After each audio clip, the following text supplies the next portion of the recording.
All righty, everybody. Hope everybody's having a good morning so far. Those of y'all that watch this later, hope y'all are having a good day as well. I think we're in store for a very informative show because we're having a rare FOB3 guest. We've only had, I believe, two on, Mr. Lou DeSada and I believe Mr. Vern Ward. I'll have to look back at that, but we're having an FOB3 and 4 vet, Mr. Bob Strange. He ran with ST Stag and ST or RT, depending on the year, Moccasin and Anaconda. So we're going to get a lot of great information. And before I jibber jabber anymore, I'm going to go ahead and hand it off to Mr. Bob. Thank you, Mr. Bob, for joining us today. All right, it's a pleasure. Bud contacted me a few weeks ago, and we talked about this type of an interview, and I told him I'd be willing to do that. I'm not a great orator, but I'll do the best I can. I'm currently 79 years old. I was drafted in 1966. Okay. No, 65. Yeah, 65. And after I got my draft notice, I said to myself, if I'm going in the military, I'm gonna up and go where I want to go. I wasn't going to let them send me. If I was going to end up in Vietnam, I'd be in Vietnam with some unit that I felt comfortable with. So anyway, I did join the Army, 65. Went through basic training in Fort Knox, AIT in Fort Jackson Infantry. Then probably in Jackson is when the recruiters would come out and start looking to recruit Special Forces guys. This is like 65, and ironically, that's about when that Barry Sandler record came out, and I was kind of all pumped up with that. I said, that's kind of cool, so that kind of swayed me a little bit. I ended up in jump school in Fort Benning. I signed up for SF training. It was like I was accepted, and it was like probably January, February of '66. I was going through they didn't call it the Q course back then. It was just a training group, Special Forces training group. And so I ended up being a O5BS, which is the radio operator. That's what I trained as. And so after I finished that, I don't know how long it took. It's nowhere near the type of intense training that these guys go through right now, but it was a lot of schooling and some training in the jungle, or simulated jungle and stuff like that. But then after I finished, I was in the 6th group for about 3 or 4 months, I guess, something like that. And then I got my orders to go to Vietnam. And so I was married at the time. My wife was down there in Fort Bragg. We enjoyed it. It was fun. Then we came back home to Michigan. I live in Michigan. We spent the summer in Michigan, and then we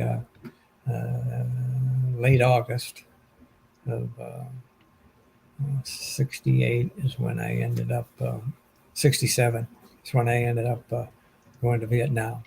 So there's different stories about how guys got recruited or volunteered for SOG, but it's pretty true. I got to Nha Trang, and they had a handful of us guys, and they took us into a room and kind of talked us a little bit about this group that was doing some clandestine operations and stuff. So I wasn't going to be an A team or a B team that I had trained for, but it sounded interesting. I was a young kid, like 22. I was 22, and Yeah, it sounded like cool stuff. I said, man, I can do that. It sounds kind of badass, I guess, you know. And so the next thing I know, I was on Caribou. Caribou took me to Cantu, and that was FOB2 at the time. And when I got there, I was just put on the radio at night, you know, radio communications, keeping an eye on or keeping an ear on the operators. The teams are out on missions and stuff. And then that lasted about 2 months, and then at that time they were putting together FOB3 in Quezon. So it was a new FOB, and they sent me up there, and it was called the Brew Project, I think is what they called it, where they were all new teams. For some reason, it seems like everybody that was in Quezon was on RT STAG or ST STAG. I always refer to them. I know the Spike teams originally, but later on they were called recon teams, and that's primarily what I refer to them to as my recon teams.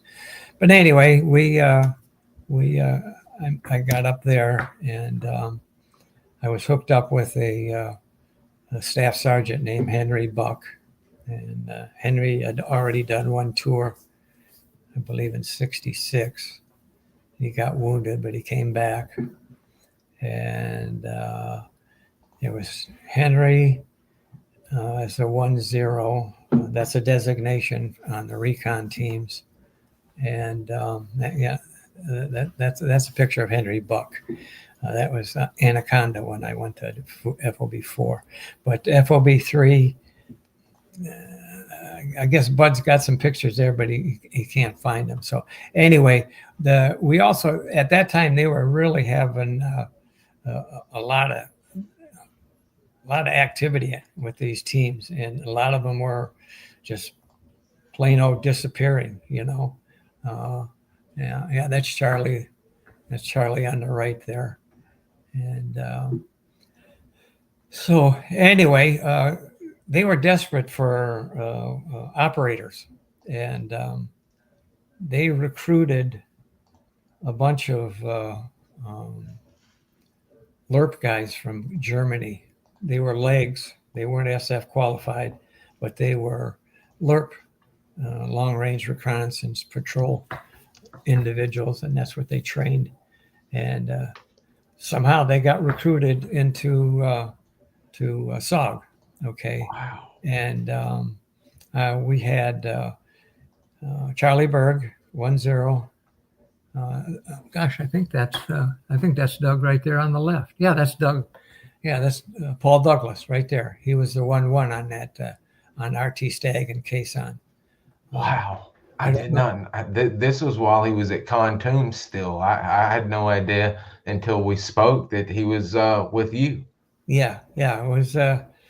Well, like I said, they were doing this brew project where they were putting new teams together, and we didn't really get too far. We did a lot of local patrols, training, things like that, probably in December and early January, and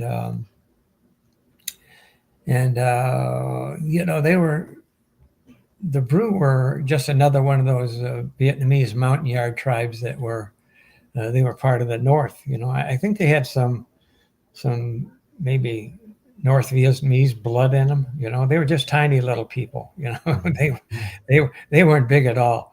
These Brew were just small individuals. And anyway, we had a team: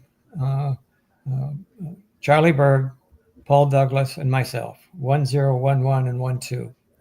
And then late in January, like I said, we hadn't done a lot. We hadn't done any cross-border missions at that time.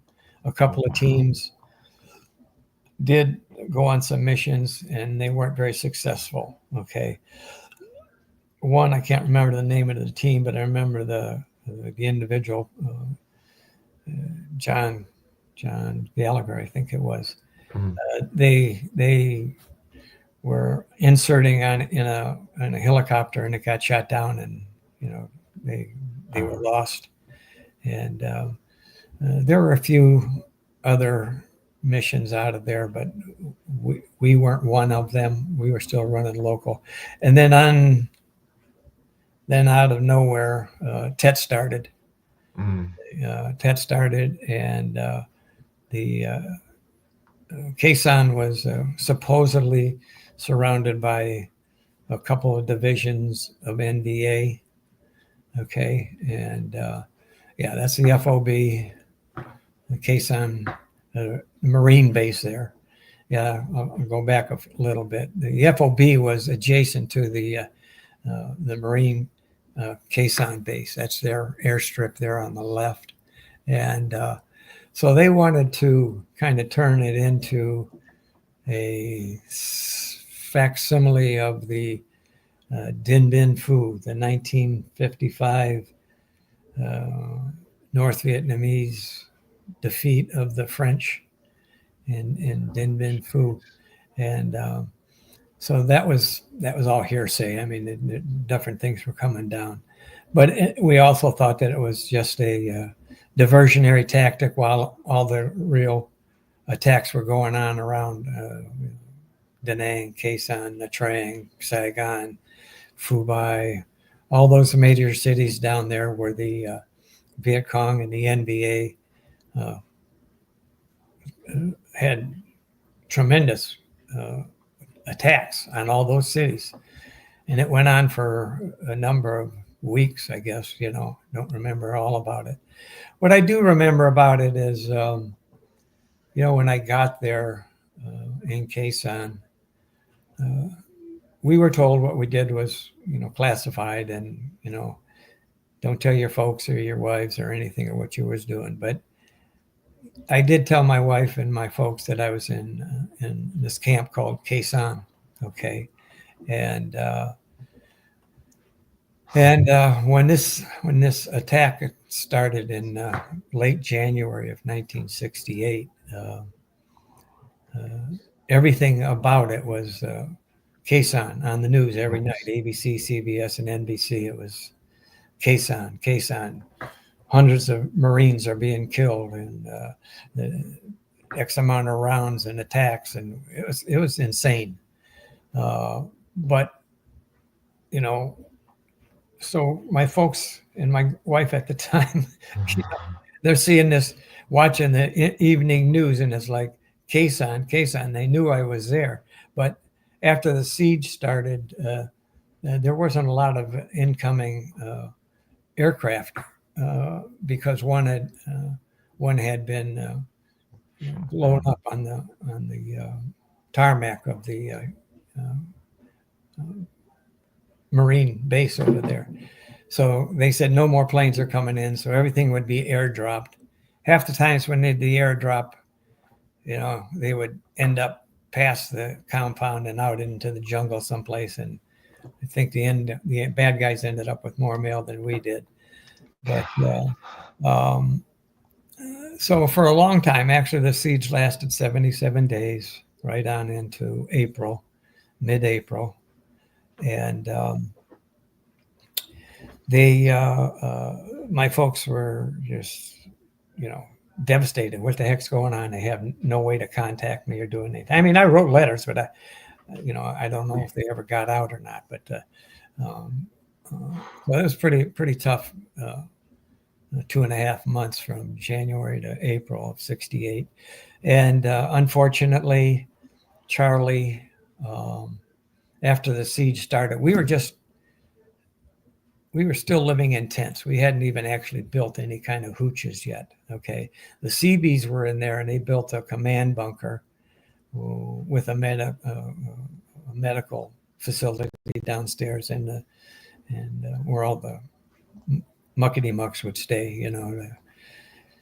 The higher ranking officers and NCOs and stuff like that. But the rest of us, we went out along the trench line. There was a trench line around the compound, and we ended up going out there and digging little hooches, like, or whatever you want to call them, bunkers. Okay, and we managed to. That's another friend of mine, Ray Frovart. Him and I were quite close. We still are. I see him periodically. He lives in North Carolina. He's a retired master sergeant, and like I say, him and I are still pretty close. But we were in Quezon together. Anyway, back to what was transpiring there. Is this what the bunkers looked like that y'all were living in day to day? Yeah, pretty much. Yeah, that's pretty much what they were. We just filled up a bunch of sandbags, and the tents and the stuff that were broken down. There were wood floors in them, pile wood. So when they were all broken down and everything, we took the lumber that we could and went out and kind of built us a roof over a hole in the ground, and then we built ourselves some kind of like sleeping quarters. We didn't make them very big. Okay, Paul and I lived in one, and he slept in the lower bunk because of his status as a 6. I was a 5, so he ended up on the lower bunk. I ended up on the top bunk, and I think it was. Let me look. Yeah, Charlie was the first one to get wounded. There was I don't know if it's true or not, but I heard and I've read that when the siege started in Quezon, we were getting like 2,500 rounds a day into the compound. Most of them were directed at obviously the Marines, but they rocketed, mortared, and gunned us too. But we had lost people, and we were told, you got to move around in the trenches. Don't go above ground, because when you're above ground, they're going to see you, and they're going to want to shoot and make you as a target. So anyway, there was some hill fighting going on, and they were using some of our brew. The Marines were, and it was some pretty fierce battles, the hill fights around Quezon with the Marines. Never us. We didn't do any hill fighting. We just did local recons into the village and stuff like that. But anyway, there were some hill fighting, and some of the brew were being medevaced back to our compound because the Marines didn't like them over in their compound. They didn't trust the brew as far as they were concerned. They were, they didn't designate them anybody but the enemy, but they didn't really trust them. So anyway, they were being brought back to our compound for medical treatment. And Charlie and somebody else were carrying wounded up and down on the stretchers in the compound. And when a gun would go off, you would hear it, and you knew it because a gun makes a loud noise, and a mortar makes a noise. Okay, but a rocket does not. So if they're shooting big guns, they're 125s, I think they were, or they're mortars. The gun would go off, and everybody would yell incoming, and then everybody would go down. Same thing with a mortar. Incoming, everybody would hear it, and they'd go down. But a rocket, you never heard. Rockets was kind of a silent killer, I guess, if that's the term you want to use. Anyway, Charlie was up and down the bunker, and it was down, I don't know, 15 steps down. It was probably down in the ground, 15 feet, and then probably 8 or 10 layers of sandbags on top of it. It was pretty secured. And that looks like Lou. Yes, sir. On the trench line. Yeah, well, Lou came there as a replacement. We were, if I remember correctly, the conversations I had with Lou, we left in April, and that's about when he came there. He was replacing the guys that were being left there. Anyway, back to Charlie. He was up and down carrying these wounded indige, and a rocket landed, 10 feet from the entrance to the command bunker, and Charlie was at the top of the stairs, and he got blown backwards down the stairs. And when you talk to him about it, he says, I was at the bottom of the stairs and my leg was up over my shoulder. He said, I knew it didn't feel too good. But anyway, he happened to be in the command bunker, and so they were able to treat him. And then a day or two later, they sent him over to Charlie Med, and he was medevaced. They did occasionally get aircraft in there, mostly helicopters. No big planes like the 130s, 123s, or anything like that. They were too big of a target. So, but helicopters, they would come in periodically, and if we were lucky, get some mail and take out the wounded. So I didn't know this until a few hours later. Somebody came down to me and they told me, he said, "Hey, Charlie got wounded and he got medevac." And I said, "Yeah, okay, that's a bummer." And so I did find out what happened, that his leg had to be amputated, and God. And it was right at the hip. So he has he doesn't wear a prosthesis. He's usually either in his wheelchair or some crutches. And then the 21st, about 2 weeks later, this is a continuous, ongoing assault of rockets, mortars, and big guns, the 120s, 125s, 120s, whatever they were, I don't remember. Anyway, I was out in the trenches. Paul and I had a position where we had a machine gun bunker, so we had a kind of a bunker right next to our little hooch, so to speak, and I heard a mortar round go off, and of course, like I said, everybody else incoming, and I just dropped down. So I'm the trenches are probably 3 feet deep, so I'm down low, and but it hit right on top of our machine gun bunker, and all I felt was the percussion. When you're that close to something that goes off, it kind of like makes your eardrums, like go in and out, and dirt was flying all over from the blown up sandbags and stuff. And I stood up and I said, man, that one was close, and it was close. Okay, so I looked inside on the our bunker there that Paul and I shared, and he's kind of leaning forward, and I said, "Hey, Paul, how you doing, Paul?" And he's not answering me. So I grabbed him, pulled him out, laid him in the trench, called down to the command bunker and told him I needed a medic out there. And I pulled Paul's shirt open, and he had a little hole in the left side of his chest. Sure. And I immediately opened up a gauze and took the plastic and put it over his chest. That was one of the things they taught us in training group. Some of the medical stuff you can do. And anyway, I thought he was sucking in air. He was making weird noises. His eyes were rolled back in his head, and he was making weird noises. So I covered his chest up with a piece of plastic. The medics came down. I believe it was Dennis Chericone was the medic, and maybe Rich Maloney. Chericone for sure. I never asked Maloney if he was one of them, but he usually did end up on the trenches like that.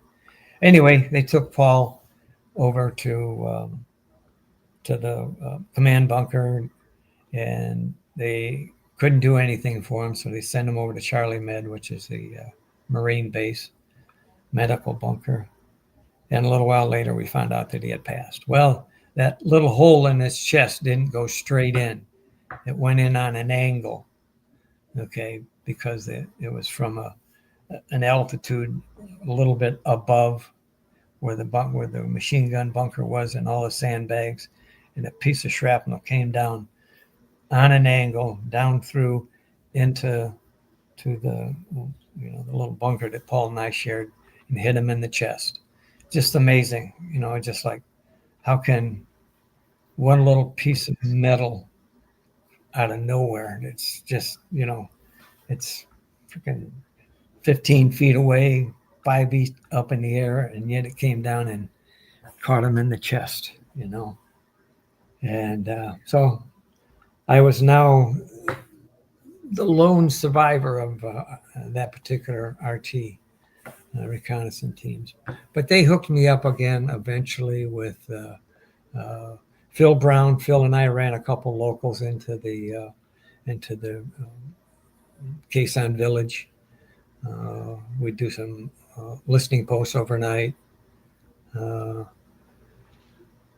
then April 15th is when they pretty much designated their siege was over. It lasted 77 days.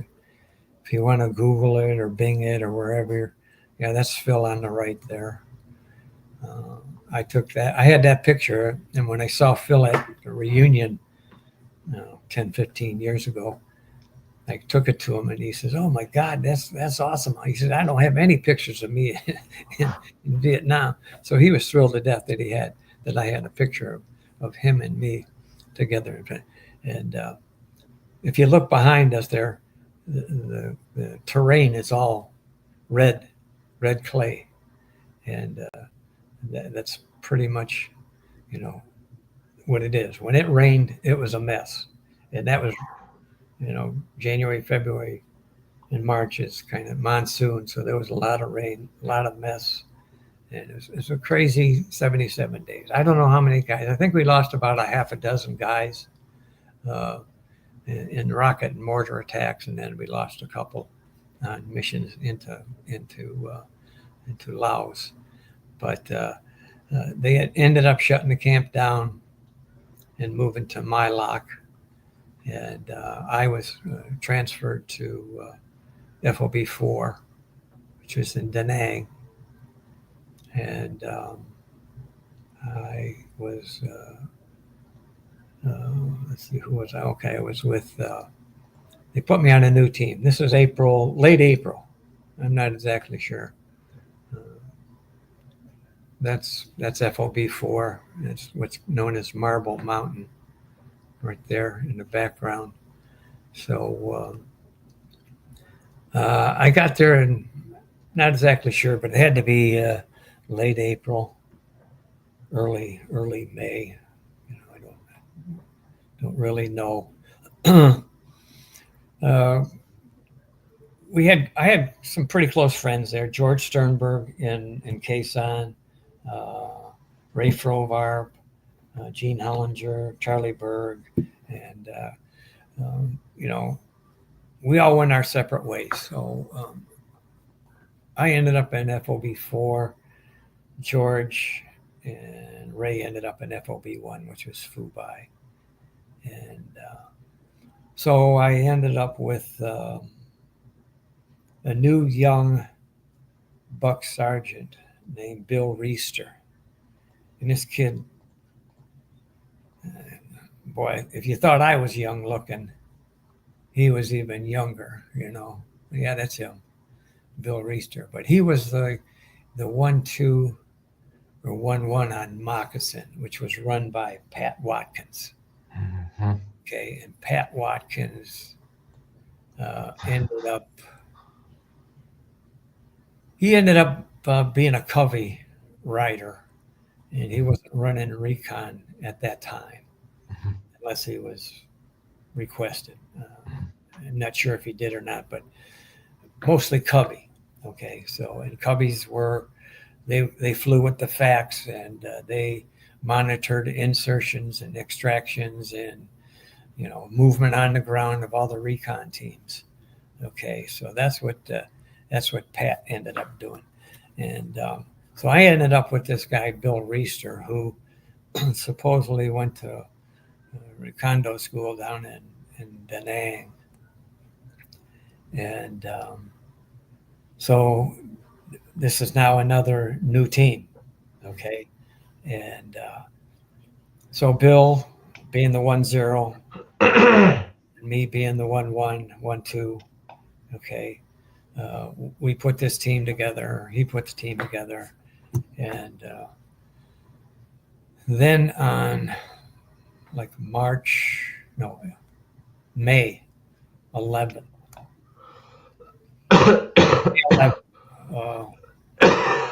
we were told to gather our gear and go on a training mission to Cam Duck, which was another SF. It wasn't designated an FOB, but it was a launch site. A lot of teams would, from the different FOBs, depending on if they were going into Laos or Cambodia, might launch out of Cam Duck. Okay. Anyway, Bill and I were sent there.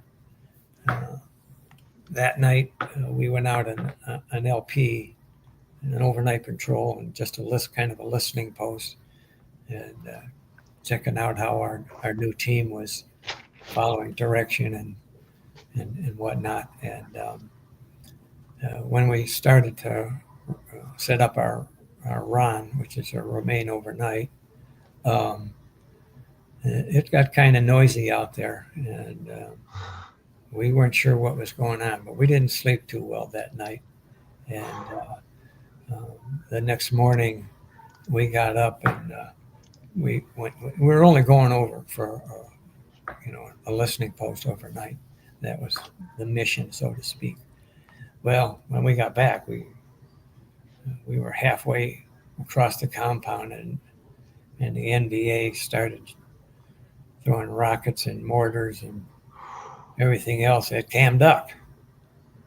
So I had kind of like gone from the frying pan to the fire, so to speak. Here I just got out of Quezon, being rocketed, mortared, and bombed for 77 days, and they send me to Cam Duck, and it starts all over again. Well, I'll tell you, Cam Duck was worse than Quezon. It was a bad couple of days.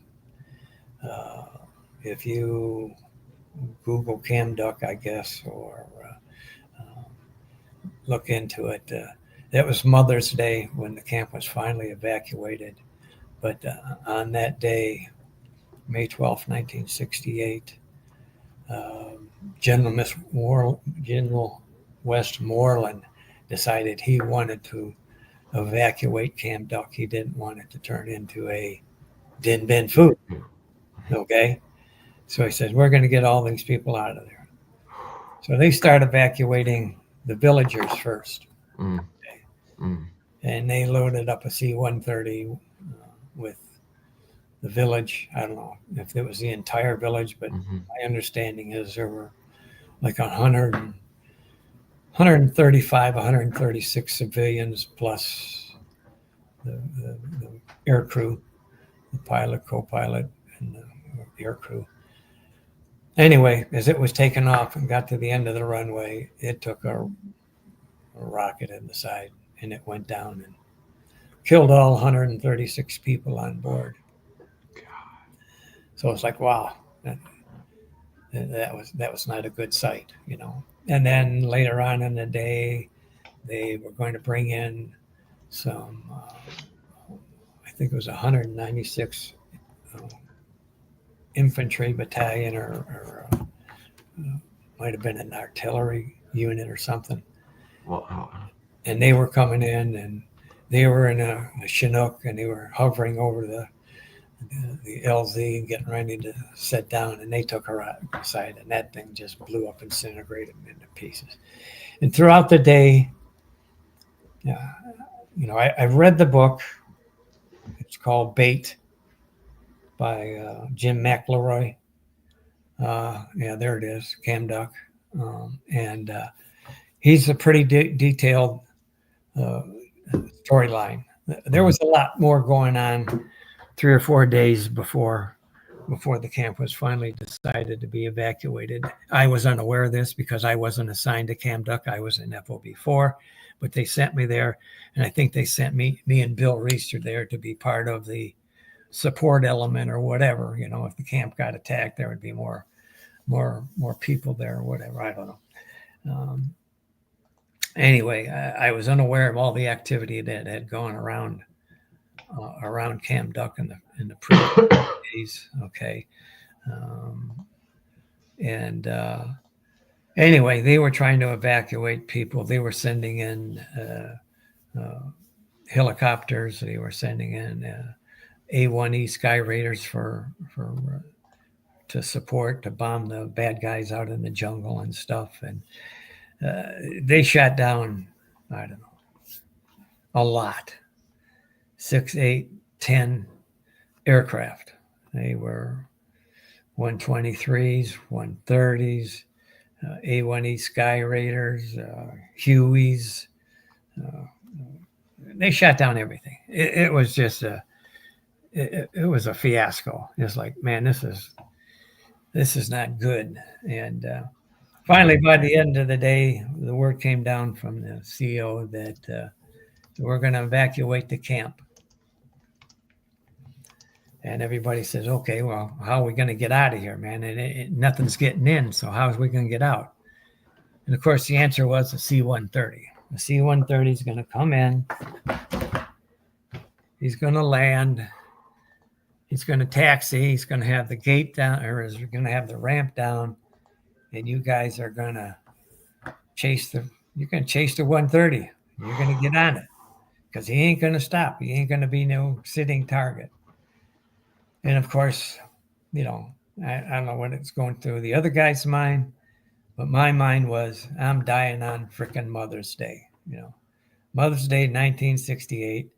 I'm going to frickin' go down in the C-130. I mean, it already happened once today, and all these other aircraft are getting shot down. So it was a bad feeling. It was just one of those where, it's like, wow. Anyway, we were laying in the trenches along the side of the runway, and A1Es were strafing all around. They had fast movers, F4s, A1Es, helicopters, Cobras, anything and everything. They were just saturating the area around the compound.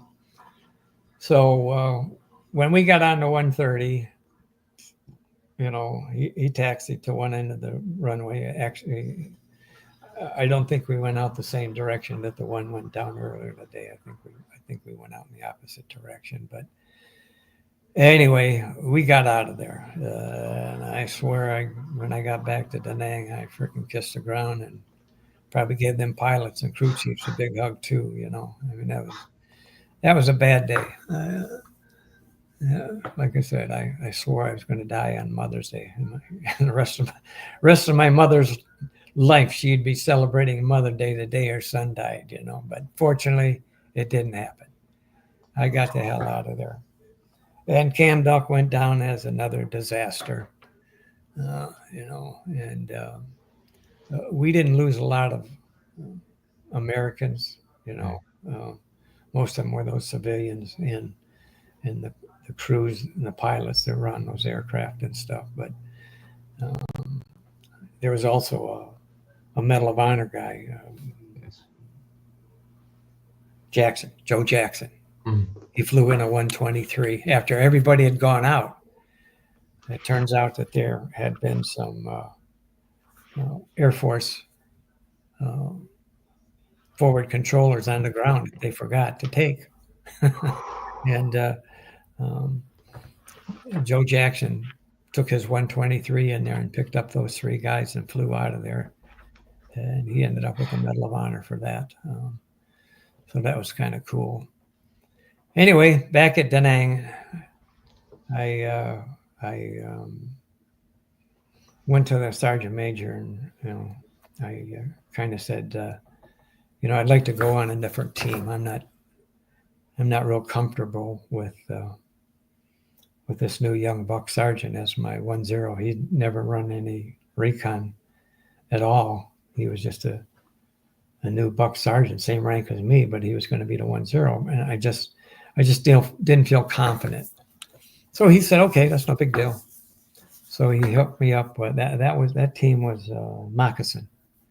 Yeah, it turned out to be just a probably 2-week venture with Team Moccasin with Reister and myself. Wow. And then I ended up with on Anaconda. Mm. This is probably well late May, I guess. I'm just it had to be something like that, I guess. Anyway, so it's a new team again, okay. And one thing about the recon teams in the early and mid part of '68, and probably a latter part of '68, there were so many teams being wiped out and wounded, beat up really bad on missions that very few of the teams had 3 Americans anymore. They were primarily 2 Americans and maybe 6 to 10 indigenous. Okay. And so I ended up with Anaconda and Henry Buck. Henry had done a previous tour, but not with Special Forces. I think he was airborne 173rd or something like that, maybe. Mm-hmm. And so well, that's Henry on the left with our team. I'm not sure what the circumstances are, what's going on there, why Harry ain't geared up, but the team is. We're about to go someplace on a 134, probably just a training exercise. So I end up with Henry on Anaconda. We ran some locals.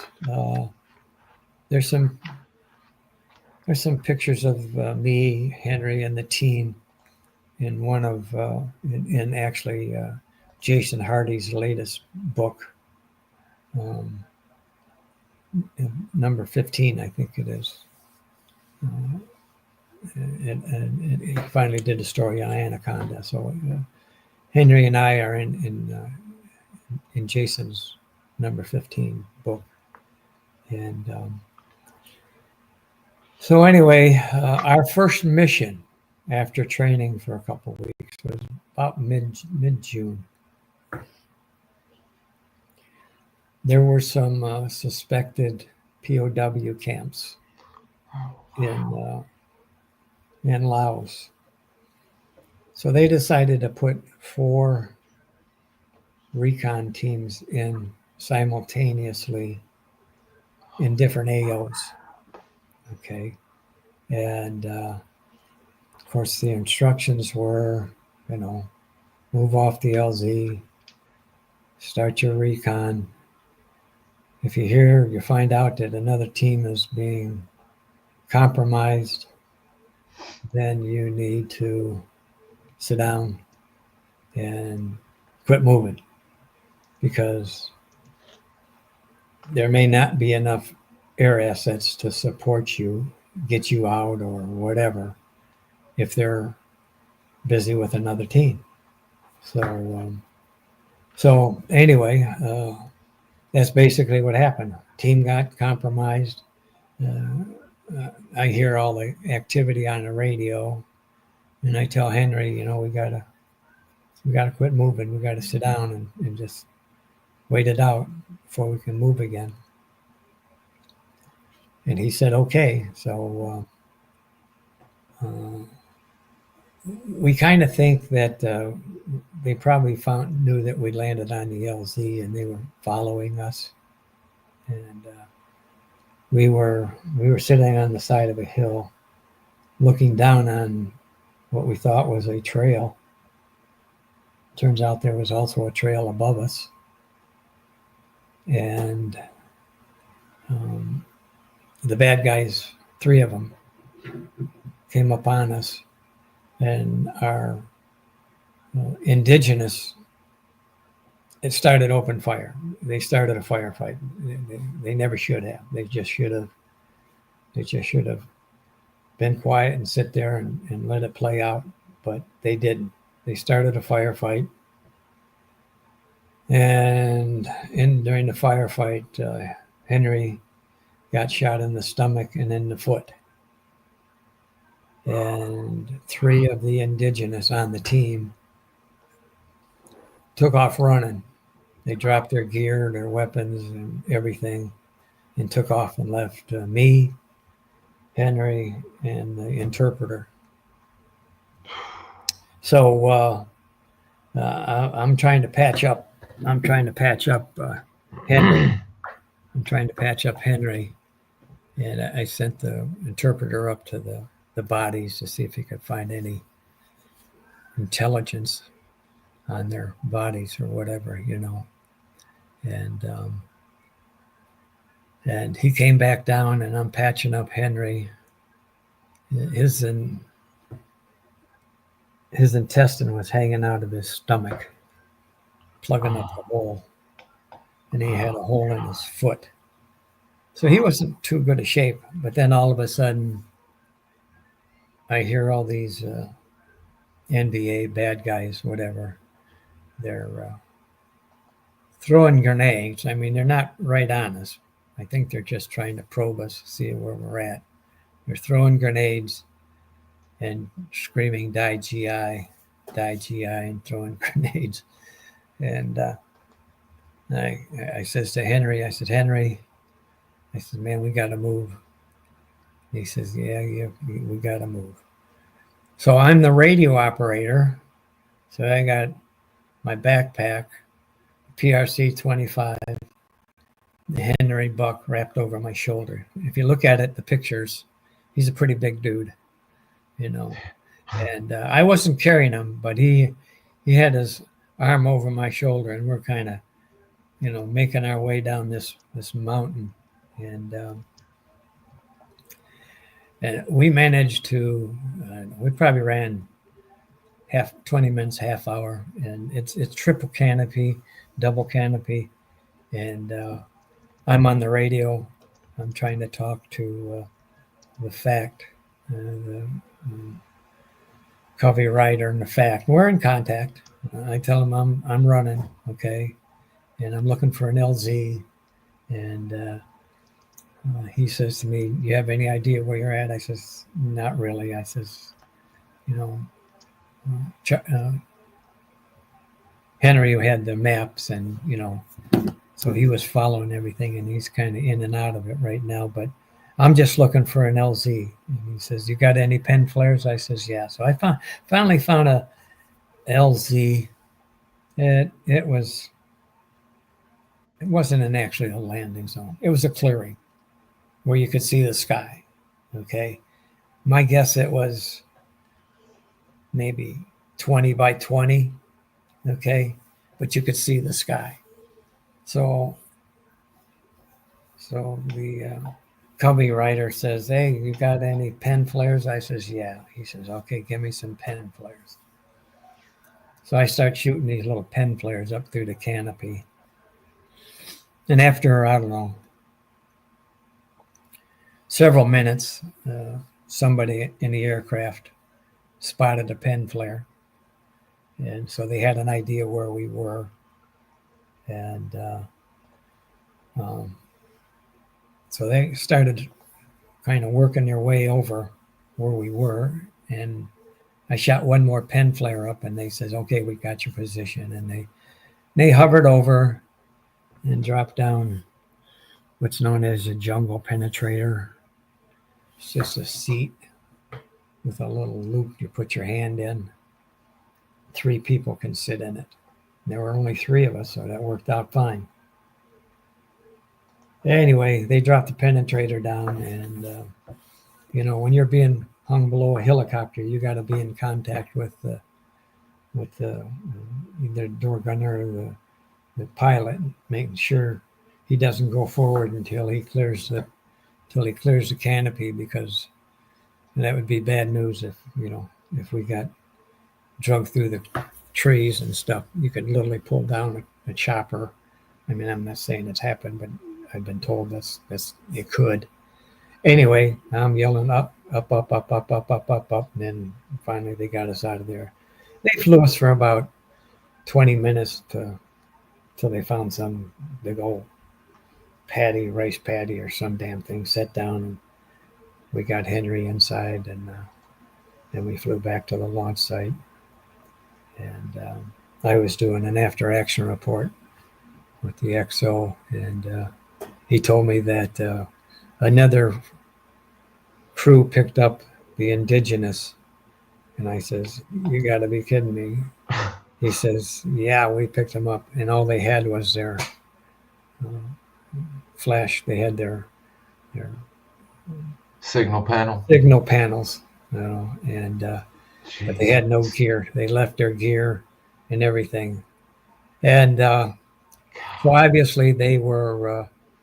As soon as we got back to the FOB4, they were blackballed, and they were kicked out of the SOG operations. Very disappointing. I told somebody a couple years ago, after I found out about the August 23rd sapper attack on FOB4, where the NBA and the VC came up along Marble Mountain and up into the compound from the ocean side. I said I wouldn't be surprised that those three assholes that I dumped were part of that fiasco. I wasn't there. I rotated out of country in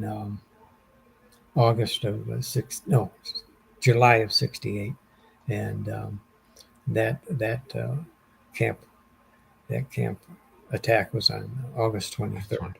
So that was the deadliest attack on special forces ever. They lost 17 individuals that particular day. They also attacked Camp Duck Lap as well.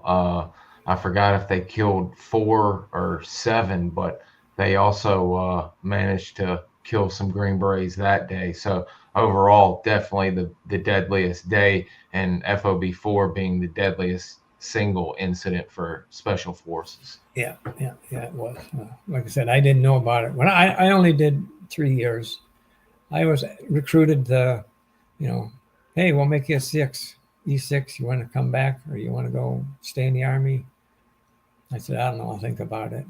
And of course, when I talked to my folks and my wife, they didn't think it was a good idea after what they went through. They didn't want to do it anymore. So I got out of the Army in July '68. I ran a couple more operations with Dave Cheney. I don't remember the team name. It might have stayed Anaconda. Okay.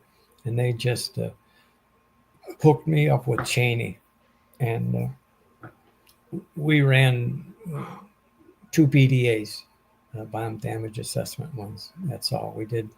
We did 2. The second one was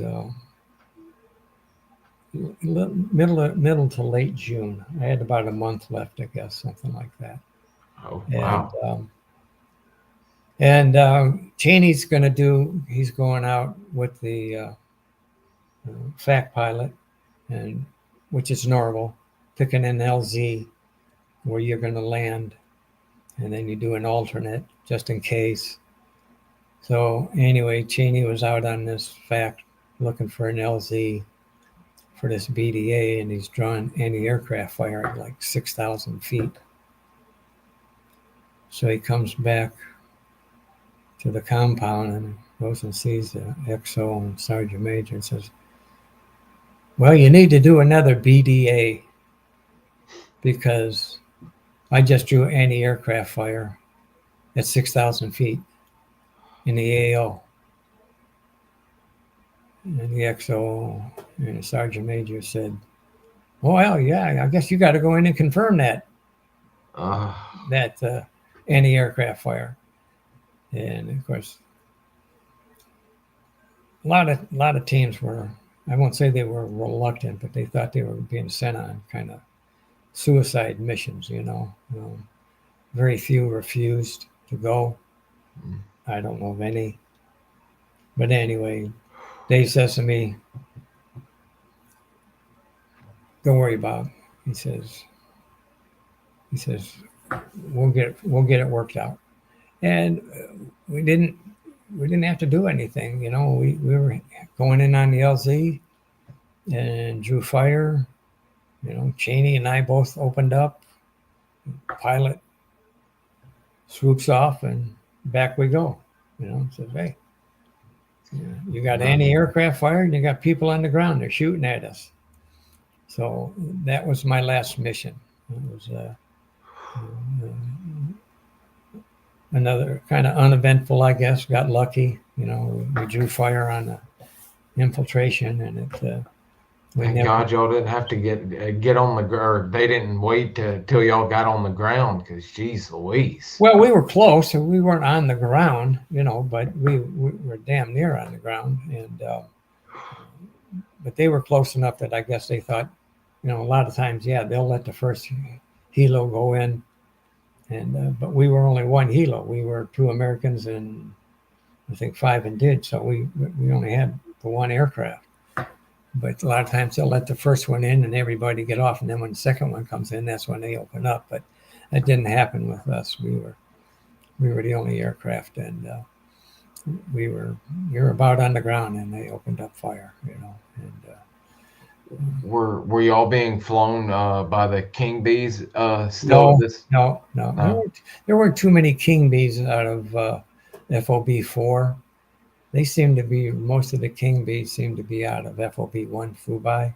Mm-hmm. Okay. I flew into Da Nang on a King Bee, but I never did a mission. It was always Hueys. Okay. And all the Hueys, they were never permanently assigned to the FOBs. They would do rotations. So they would be there for a few days to a week, maybe, supporting our missions, our operations. And then the next time, it might be another. So that's why the SOA is made up of what it is. And I can verify this because I was on the board of directors at that time.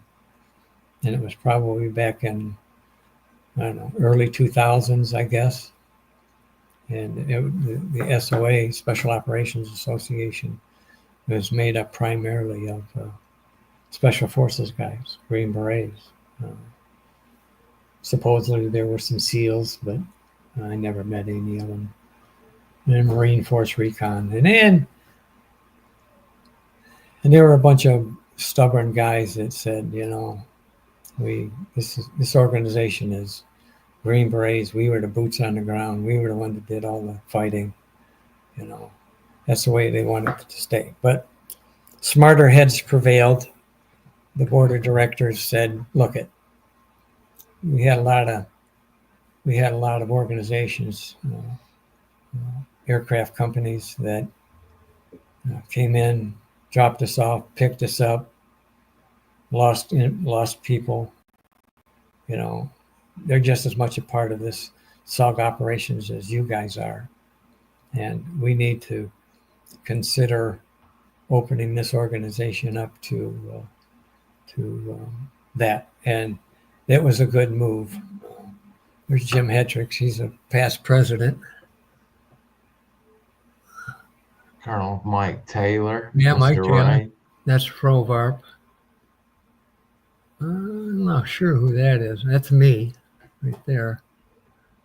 Maybe if I put my glasses on. I'm not Oh, sure. Sweet. Oh, Sweet Ashton. Sweet Ashton. Okay. Yeah, that's Robert Ashton. I'm going to see him next month. Oh, wow. He lives in England, and him and his wife have been bugging me and my girlfriend to come over there. So Oh wow! So I didn't realize he was across the pond. yeah, he lives in England. He married on R&R. He married a woman. Well, he Oh didn't marry wow! her. He didn't marry an R&R. He met her on R&R, Oh and wow! and That's then when he left Vietnam, somehow they stayed connected, and he ended up marrying her and then moving and living in England. Okay, and he comes over to the SOA reunions every year, not every year, every other year or so, something like that. And he's been bugging me and my girlfriend to come over there for a while, so we decided, okay, we'll do it. So anyway, back to the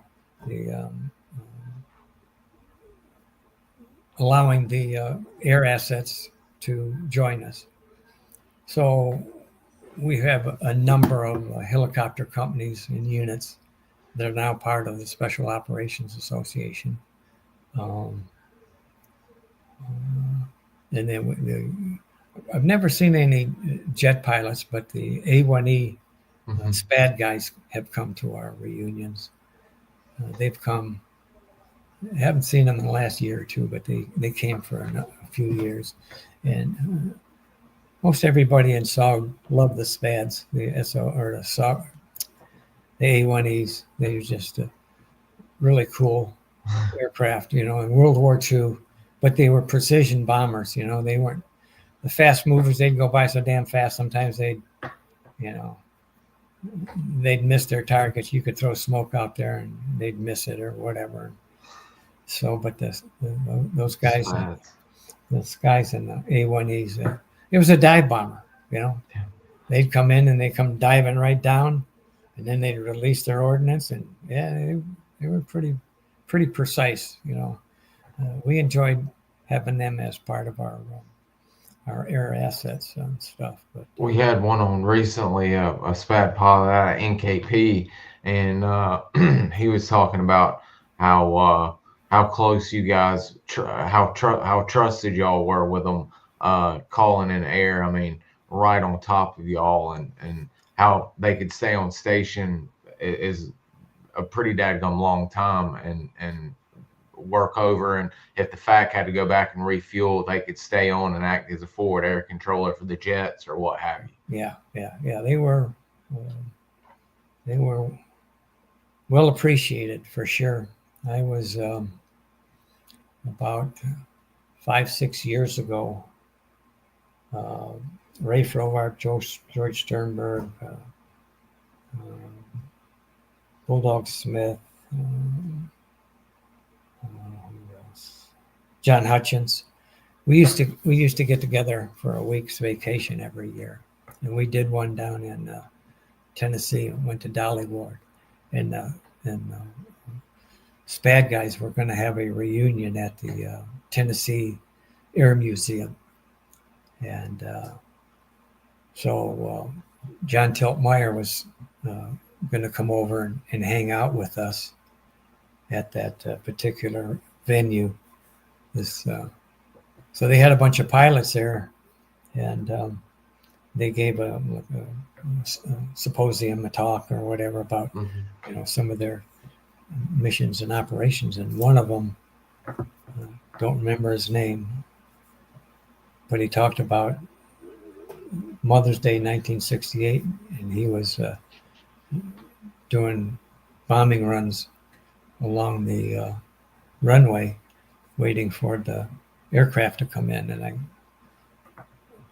had to go up and I talked to him. I said, "You mean on May 1968, you were flying over Cam Duck, dropping ordnance so that these aircraft could come in?" He said, "Yeah, that was me." I said, "I'll be damned." I said, I was one of the guys laying in the trench waiting for that aircraft to come in. So that was kind of ironic, here 50 years later, you run into a guy that was running bombing missions while you're trying to get evacuated out of a camp. So that was kind of cool. But yeah, the a little bit about these air guys, helicopter crews and pilots and whatnot. we established, I don't know, maybe 13, 14 years ago, what was known as the SOA Riders. Larry Trimble, RT ASP, started a group. A bunch of us were going to be riders. And so for a few years, we did rides all around the country. Whoever hosted the ride, might be in Washington, D.C., might be Tennessee, might be Louisiana, Missouri, Branson. We done a number of different rides. And so I've become quite close with a lot of these guys. None of them personally were on part of any of my missions, but we become pretty close. A couple years ago, when we're getting up in age, and when they pass, we managed to go there and have a memorial service for them. We also do a ride every year in June. This year it's going to be in Ormond Beach, Florida. Last year we did New Hampshire, and Tom Cunningham hosted that. And this year we're going down to Ormond Beach. But unfortunately, one of our riders has passed.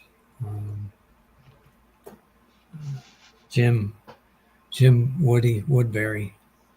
He was a 20th SOS door gunner, a Silver Star recipient.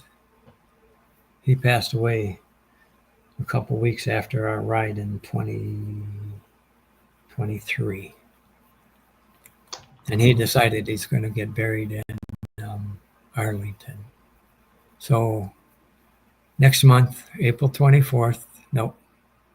24th, a handful of us riders and I think a handful of 20th SOS guys are going to be in Arlington and participate in Woody's last ride. He'll probably end up in the back of our president of the SO Riders is Marcus Witt. So he'll probably end up in the back of Marcus's motorcycle and get his last ride. We like to do that. But yeah. Mr. Marcus is a good man. We've had him on before as well. He's good people. Who's that? Mr. Marcus. Oh yeah. He's a cool guy. Yeah, he's a cool guy. So anyway, we become close. It's what happened in 1996. I had been out of the Army for 20 years? 78, 88, 98, almost 30 years. But anyway, I was going through some treatment at the VA, and I was going to this counselor, and of course you talk about where you was, what you did, and different things. And he says, "Oh, you were in Quezon, eh?" And I says, "Yeah." And he says, "Did you ever read their book called The Red Clay?" And I says, "No, I have not." And he says, "Well, here's a book. It's called The Red Clay." And that's the publication that the Marines out of Quezon publish, I don't know, quarterly, semi-annually. I'm not sure what they're doing now. But anyway, he gave me the book. I took it home and started reading it. And it was very interesting. A lot of interesting stories about the hill fighting and the individuals and whatnot. And so I said, I'm going to join for a year. So I paid $25 and became a member of the Quezon Veterans. Oh, wow. And it just so happens that David Bulldog Smith and Charlie Berg were both members or part of the board of directors for the Quezon veterans. And so I joined for 1 year, and I guess every year that they have a reunion, they put out a list of the new members. And Ray Stubbe, who was the chaplain that was in Quezon, he came over to the compound occasionally and would do a service for us. But anyway, Stubbe published a book, something about the Valley of the Death or some Valley of the Stump or other. I forget what it was. Anyway, he went to Charlie and Henry, or Charlie and Bulldog, and said, "Hey, we got a member from your SOA." And of course, when Charlie saw it, he goes, "Wow, man, that's my one too, Bob Strange." So he says, "I'm gonna call him." So I was still working at the time, and but he called me, and they were having a reunion in Philadelphia, and he said, "Hey, Bob, you got to come to Philadelphia." And I said, "Well, Charlie, I can't, man. I got a job, and I just can't drop everything and come to Philadelphia." And he said, "Well, that's okay." He says, "We have our own reunion in Las Vegas every year in September. Why don't you do that?" And I says, "Well, I can probably do that." So that's how I ended up in the SOA. Charlie Berg saw my name in the red clay. He called me on the phone, and he says, well, when he called me, he says, "Bob." I said, "Yeah." He says, "This is Charlie Berg." "Charlie Berg. You know Charlie Berg?" I said, "Yeah, I know who Charlie Berg is. I don't forget people that I was with in Vietnam, And we talked for the longest time, And he started doing some name dropping, and he says, "You need to come out to Vegas and do our reunion." So I did, and he told me, he says, "I'll pick you up at the airport." He says, "You don't have to." He says, I'll be out there, and I'll be in my, forget what color it was, a turquoise Camaro. And he says, I'll be blasting Jimmy Buffett. So Yes. ears open for Jimmy Buffett. So I come out of the airport, and there's nothing but buses. But I start walking, and all of a sudden I hear this Jimmy Buffett song going, And I work my way over to it. There's Charlie leaning up against the car on one leg, okay, and Robert Shippen on the other side of the car. Yeah. And so that was my reconnect to everything. It has literally changed my life. I'm no longer married to the same woman, but we get along really good. She put up with me, and fortunately, we have a couple good sons. I have a couple good sons, great sons actually, and 3 granddaughters. And Wow. Charlie changed my life. I reconnected with so many guys. Ray Folvarp, Sternberg. We were in Quezon together, and like I said, we haven't been doing it lately for a couple of years because we lost Bulldog. He passed away, and we lost John Hutchins. He passed away. So there's only 3 of the original 5, and so we don't get. I still in contact with them. I see Ray every year that I go to the SOA. He's still part of the organization, special staff. He does something. I know him and his wife Ronnie. George lives down in Tennessee.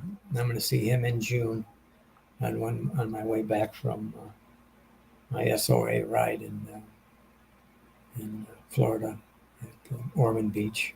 We're going to do Ormond Beach, and then afterwards I'm going to head up on through Georgia and stop by and see George Sternberg and his lady friend Sally. So that'll be a nice little reunion for y'all.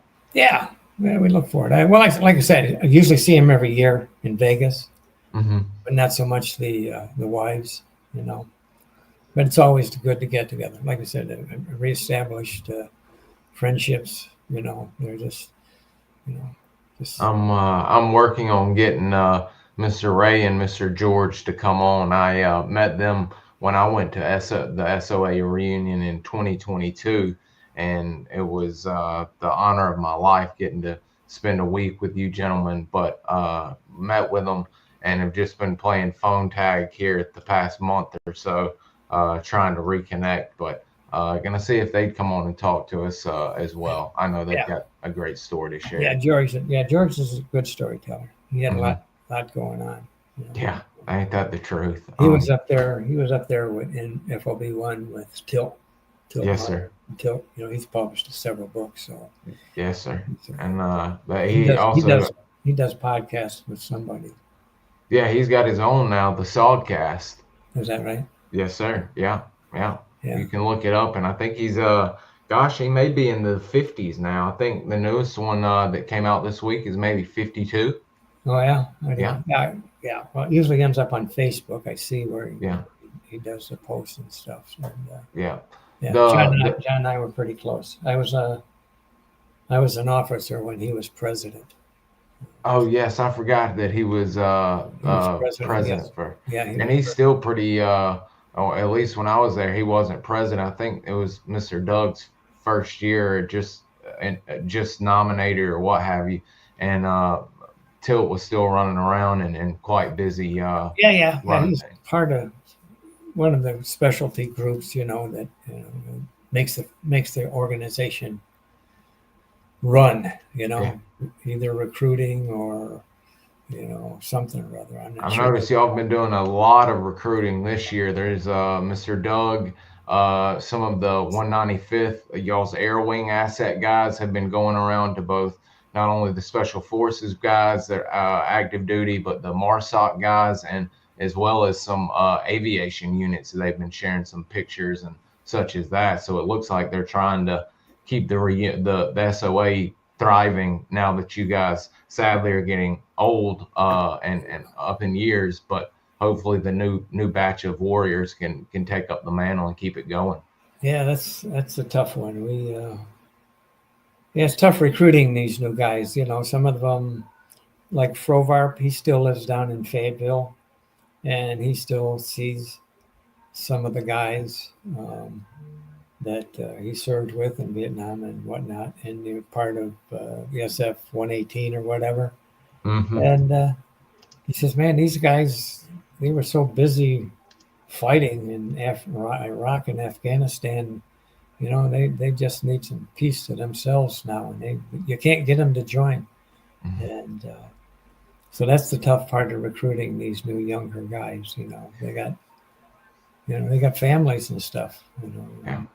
We're going through the same thing at my VFW. My VFW is, need a little time to decompress. I think the first unofficial, shall we say, was in 1974 or 75 with Mr. Jim Butler and Mr. Jacobson and someone else. And I think 76 or 77 or around that time was the first official one where y'all started meeting. It wasn't at the Orleans, but it was at one of the hotels. So I think the first one was in was it Reno? No, it wasn't. It was in the big one in MGM Bellagio. No, the bigger one. Oh, geez, I gotta. Taj Mahal. No, that's in New York, New Jersey. Guys, help us out if y'all know casinos. I'm terrible. I was there with y'all. And the one where Evel Knievel did the jump over. Oh yes, the Jesus. Got a brain fart here. Can't think of it. That's where the first one was. And Clyde Sincere is our president emeritus, and he was my CO up in.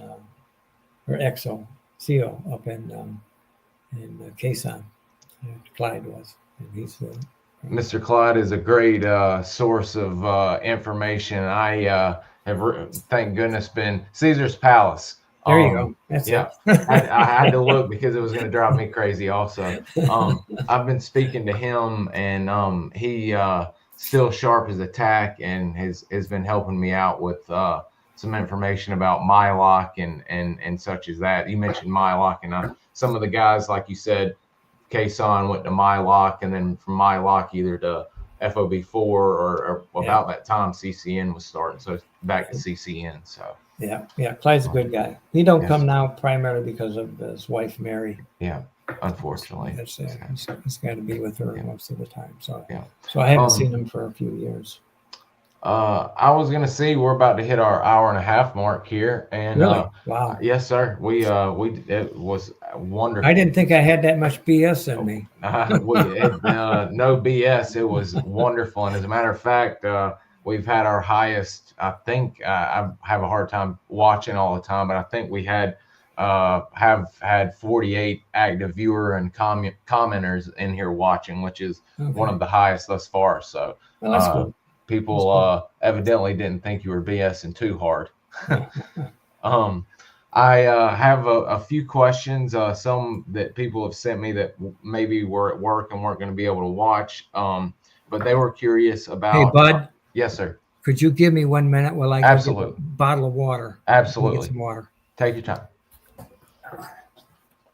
If y'all got any questions, guys, get them in. I've got a few that I'm going to end up asking him, just our standard ones about gear, 1-0 school, stuff like that. If y'all got any, get them in, and because he's got a time limit he's got, but y'all get them in if y'all can.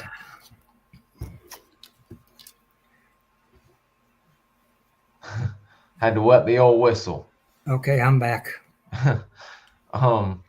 Yeah, I'm starving actually myself. I've got water, but it's not cutting it. I'm here. I'm gonna have to eat soon. Guys are always curious, especially with you SOG gentlemen. What was your and it's 68, things may have still, I don't know if the Car 15 was out just yet or if everybody had gotten it, but what was your weapon of choice while you were running Recon? Well, that's when they first introduced Cisco came up with that Car 15. I think Cisco designed it. Yeah, I carried the Car 15. Okay. And like I said, when I was in Contoum, I wasn't on a Recon team. I was just part of the radio communications thing. So, but when I ended up in Kason, I had a Car 15. Yeah, that's me. That's me. Wow. Oh, that also struck my mind because there's a big growing history group on military watches and especially Vietnam era watch. What watch were you wearing here? That was just that was a S4 issue, just like a standard. That might have been my Seiko. I had a Seiko back then, but generally on operations we just wear them rubberized plastic issued watches from the S4. So, but I don't think I was on a mission. That was probably just training because we're not camoed up. We're not doing anything. So that just could have been. Yes, sir. That could have been my Seiko watch. I didn't have no. Were you one of the guys that when you went on R&R or anybody that you knew went, did you get yourself a Rolex? No. No Rolex. No.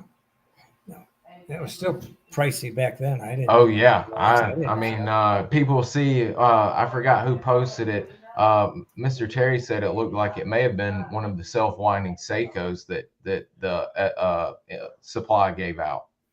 Yeah. Sorry guys if y'all see me tugging. My pit bull's in here visiting now since she's somehow broken through the door. But yeah, we found one of the gentlemen from CCS had one of the Bangkok PX or one of the jewelry stores prices for chains, medallions, rings, and watches. And I think the souped up nice one, not the presidential, but the one that wasn't too gaudy and operational, I think was $500 or $600 at that time, maybe $700. And now if it's in good condition, they're going for like $10,000, $15,000. Yeah. So, no, I never had no interest. I wasn't a jewelry guy.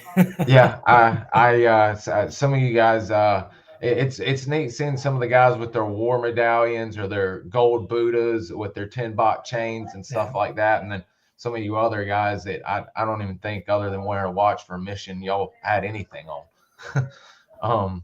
Did you? Oh, I got this. Yeah, this ring here. Oh, is that the death of the SOG? No, this one, Ray Frovar. How am I getting this in the picture up there? Okay. Oh, wow. That is awesome, sir. It's the Recon, and it's got the crest on one side, and then Ray Frovar had those made in Taiwan, and he had one, and I didn't have any rings or anything, so like I said, Ray and I have reconnected, and I don't know, 10 years ago, he says, "Hey, Ray, can I copy that ring and have one made?" He says, "Heck yeah, I don't care." That is too cool. So we went into the jewelry store in Fayetteville, and they copied Ray's ring and they made one for me. It's wow. So he had he still had the original still safe and good to go, and ended up you being able to make a copy of it for that one. Yeah, absolutely. Yeah. Oh, that is great. Rudy's is tremendous. Rudy does all our rings. They did our SOA rings. They still do, as far as I know. Awesome. That's great. Wow. I was a quartermaster for the SOA for like 12 years. And I believe that's when I was at SOAR and got the documentation. I believe that's how I first got your information for your email was through the quartermaster cells. Yeah, I did that well, Jim Hendricks was the president. And the president can usually designate things. And he said to me, Bob, he says, "What do you think about running a quartermaster store?" And I thought he was just talking about at the reunion, but it turned out I ended up doing it out of my house here for a number of years. I never it's been 12, 13 years, I think, but I bowed out a couple years ago. I got kind of burned out. Yeah. It's a big to do. I could see how that would become to be a little bit of a chore for you. Were you had mentioned already that you use a CAR 15? There's a great question coming up next. Were you one of the men that did you carry a sidearm or just a knife in your CAR 15? No sidearm, just a CAR 15 and my knife. I had enough gear. I was a radio operator, so on top of my rucksack with my food and what I needed, and and then plus all your CAR 15 ammo. I just I didn't really need a sidearm, Yeah, and not many times you're going to be pulling out your sidearm. If that's the case, things have gone real bad. Yeah. Kyle has a great question. He said he's wondering, what is the most important trait for success as a SOG recon man running missions? The most important trait. Okay. Well, I guess you better make sure you can read a map. Oh God, yeah. You better be able to read a map. Everybody carried one, and prior to insertions, we have meetings and we talk about, this is the LZ, this is the direction we're going to be going, and stuff like that. So that information was essential. Okay, I hate to say it, I don't know too many. My longest mission was a day and a half. Okay. Wow. And very few, the NVA, they became pretty, I won't call them intelligent, but that's why we started doing false insertions and then go to another LZ, because they had what they called LZ watchers and stuff. And, if you went underground and you managed to be there for the 5 days that you were supposed to be, that's a rarity. Okay. And like I said, every mission that I was on, day and a half, that's about it. But yeah, being able to read a map, and follow a compass and know where you're at, because like I said, you're just a little spot in the jungle, when you're trying to get those fat guys to find you, the Covey guys, and stuff. So, but they were good. They had, they didn't have the kind of infrared stuff where you can be tracked nowadays. When you're talking to the, Covey rider or fact plane, you sometimes you don't even hear them, the plane flying. You're just talking. So yeah, you need the. I would say the most important to me was being able to read a map and in a compass and know where you're at. Try to know where you're at. Yeah, being in Laos all alone, and no friendly fire support bases, nobody to call artillery in to find it on the map. It's just you and your trusty compass, as you said. Yeah. So gosh almighty. We noticed throughout the years, especially in the 70s, uniforms, guys started doing alterations, sewing on pockets, or spray painting and all of that. And in your time, were you guys just using the OD green? Were tiger stripes used very much, or? I never used tiger stripes. If you're going to go in sterile, yeah, I mean, tiger stripes, I mean, that's kind of a giveaway. That's a giveaway. Mm-hmm. I don't, some guys used them, Mm-hmm. but, we were supposed to go in sterile, no ID, number scratched off your weapons and stuff. And that didn't happen. Even when I got there, SOG started in 64. I got there in 67, and they just started giving team names and an individual having call signs. Okay. And when I first got in there, SOG was called CNC detachment, drawer 22. Okay. And then they became FOB 1, 2, 3, and 4, and 5. Okay. But everything was CNC detachment when I went in the mid 60s, 67, 68. So we had team. I was never given or asked for a call sign. Oh, that was my next question. I didn't even ask. A lot of guys do it. A lot of guys don't. Wow. Okay.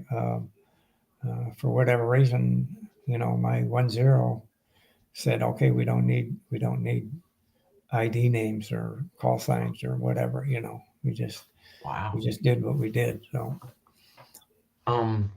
What with this one comes up a lot, considering the indigenous troopers that worked with SOG, and with your personal experience, and I'm not sure if you worked with many different ethnicities, but what was team wise, what was the best team you ran with? Vietnamese, Montagnard, or Brew? No, I had I ran with a yard team. The Brew were considered yards, okay, mm-hmm. But we didn't spend a lot of time with them. When I ended up in Moccasin, I believe Moccasin had yards. I don't remember what tribe it was, but then when I went to Anaconda, they were Vietnamese, and not too many guys liked the Vietnamese. They didn't. Some people said, "Oh yeah, the Vietnamese were dedicated. They're fighting for their country." They left you, but they left me. And a lot of guys just did not have a lot of faith in the actual Vietnamese, the ones, whether they were, got out of the military and came to work for us because we paid them more or whatever. I can't say for sure. I didn't, I kind of, I was in SOG, but I didn't run a lot of missions like the other guys. I was going through teams because I was losing team leaders and stuff. So I was just jumping from team to team to team. Some of these guys, they ran together for, Years. 6 to 8 months or a year, and that never happened with me. I had, a few months with STAG up in Quezon, and then Moccasin, and then Anaconda, and that was it. But I didn't have a lot of contact with the different. But there were in Da Nang, there were mountain yards. The Chinese Nungs were the one that everybody raves about. Yes. I never ran with any Nungs, but they were the ones that if you had a Nung team, you were pretty fortunate. You had some outstanding individuals. They'd literally die for you, I guess. So heard some good stuff about the men who ran or worked with Nungs, and then they had gotten to where they had put in so much work with you guys that you guys gave them the honor of being guards or personal security at like House 10 or front base guards at the compounds and such as that, because their numbers started dwindling so much from that early combat up until 68, 69. Yeah. Wow. Speaking of Cam Duck, and again, guys, not mentioned by name, but several times you can infer who the gentleman is in the book, being Mr. Bob. They're talking about a lot of great stuff in Cam Duck and what he goes through right after Quezon. But Cam Duck had a 1-0 school for SOG for a period of time. Did you have any schooling of any Recondo 1-0 school or anything like that while you were in country with SOG? I did not. No. Did not. I did not. No. Like I said, I was just going through teams, one right after the other. I mean, from Quezon to Da Nang, and and it went through 2 different teams there. So. No, say you under siege enough. You didn't have much time to get to a school. Yeah. Wow. Guys, if y'all don't have any questions, I'm gonna get ready and end it up here. I've got one more, and then I'm gonna wrap it up. But what would you say your proudest moment in your time in SOG was? Maybe not mission oriented, maybe friendship or what have you. What look on your military career, what do you look back on the most fond? Okay, well, I won't say it was my actual service in SOG. Mm-hmm. I'll say it's my service with the SOA, Special Operations Association. Yes. How I've reconnected with all these guys. I mean, it's been life-changing. Some of you guys, if you're prior military, and if you happen to be combat, and you have an opportunity to reconnect with your friends, they were friends back then. They were your buddies. They were battle buddies. I think that's a term they use nowadays. But I'm very proud of the fact that I was in SOG. Okay, I mean it's a very unique organization. Okay, and just the people that I got to meet and know. I knew Bob Howard. Here's an interesting story. If we got just a minute or so. Yeah, absolutely.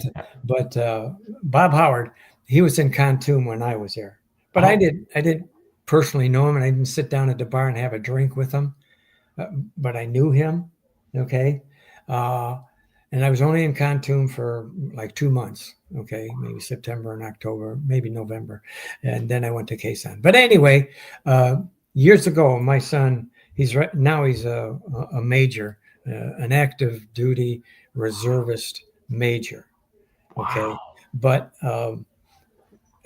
back in the late 90s, he come to me and said, I'm going to join the Army, Dad. And he did, and he joined the reserves. Okay, he didn't actually join the military. Anyway, then he was also a golf course superintendent. So here in Michigan, when summer comes or winter comes, golf courses slow down. So he was a very studious individual. So he would go someplace and do some training. So he ended up becoming a drill instructor. Whoa. Okay. So when the Iraq War started, he got activated for 2 years to go down to Fort Benning and train the new recruits. Okay. And while he was down there, one of the things he did is he went through jump school. He got to meet some people, and so he got to go through jump school. And I got down there and put his wings on him. But anyway, he calls me up one day and he says, "Dad, the guy that's going to give a speech at our graduation is Bob Howard. You ever heard of him?" And I says, "Yeah, I've heard of Bob Howard." And everybody in SOG knows who Bob Howard is, So he says, well, he's going to give the speech. I said, well, that's kind of cool. He says, yeah, his son is graduating, but not in my company. But anyway, he's going to give the speech. I said, okay, Craig. I said, look, Craig, I says, when you get done, if you got time, go on up to him and just say, Mr. Howard, my name is Sergeant Strange. He says, my dad was in SOG in 1968. And Bob Howard says, well, where was he in SOG? And Craig says, well, he was in Khartoum and Quezon. And he says, what was his name? And he says, Bob Strange. He said, oh, yeah, I remember him. But he didn't know who in the hell I was. But he was treating my son like he knew me. He said, oh yeah, I know him. And he didn't know me from Adam. Okay. But he told my son, and my son got a picture of him and his beret and everything. And whatever, those hats, those DIs wear. Smokey Bear hat. Yeah, Smokey Bear hat. So that was kind of a cool story. But that is, you got to love Mr. Bob playing it up like that for your son. He was cool. He was cool. So. But he never made it out to any of the SOAs, so I never got a chance to meet him. I met Kaviani. I was actually at Kaviani's house years ago. I went out there and hung out with Robert Shippen for a while. Wow. We went up to Kaviani's place and stuff. So,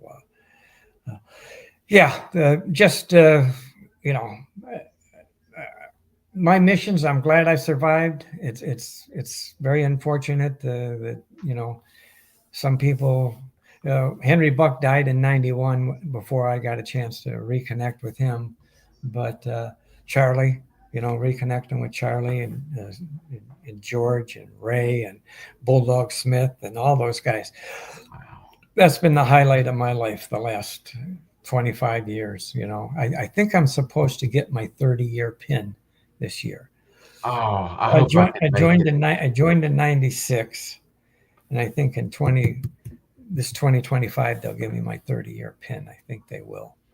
That's amazing, sir. I hope I'm there to be able to see that. That would be stupendous. Yeah. That's amazing. Wow. We're coming up now on 2 hours. We're here at hour 45. I'm not going to hold any more of your time. You have been gracious sharing and answering questions for us, and everyone's already flooding the chat with thank yous. So we can't thank you enough. And is there anything else? I cut you off. Is there anything you'd like to close with as we shut down for the day? No, I just appreciate the opportunity. I did one of these once before for something here in Michigan. I'm registered in some national archives in Washington, D.C., where they did these interviews. Library of Congress archives. I found. Yeah, I did that. I did that once before. And that's another funny thing. I was divorced from my wife at the time, and I don't know, she must have Googled my name, and that came up. And she said, how come you didn't tell me about all that stuff that you did over there? And I says, I don't know. Time-wise, you couldn't have. Yeah, well, we kept it to ourselves, Unfortunately, veterans keep it in. That's why some of them struggle with PTSD. I had it. I still have it to some extent. I've been treated for it. But prior to that, you just had to deal with, when I got out, I had to deal with a bunch of morons that they were draft dodgers. They badmouth the government and shit, and so I just tried to ignore them. I Instead of can't even trying to pick imagine fights what you with them and guys stuff. went through back then. So It's anyway, yeah, like I say, I'm the gonna SOA link is just, the SOA website into the show notes in case any vets that we do have the SOG men from the group page watching, but any vets, special operations that may watch it, they can click on it and give it a look, see if they may like to join, and hopefully and maybe they can keep the SOA growing. But that's been an honor as well, guys that aren't a part of the SOA, reconnecting on here, seeing a podcast that I did that they were at the same FOB together, connecting, and several of them actually ended up going to this past year's SOAR after for their first time. So it's been a great year and a half doing these. So. Yeah, good. Appreciate you doing. I'm glad you got a hold of me, bud. Really Yes, is. sir. I am too, and I thank you for spending an hour and a half or over an hour and a half with us. You have Okay, well, wonderful day, and I thank you again. okay, well, hopefully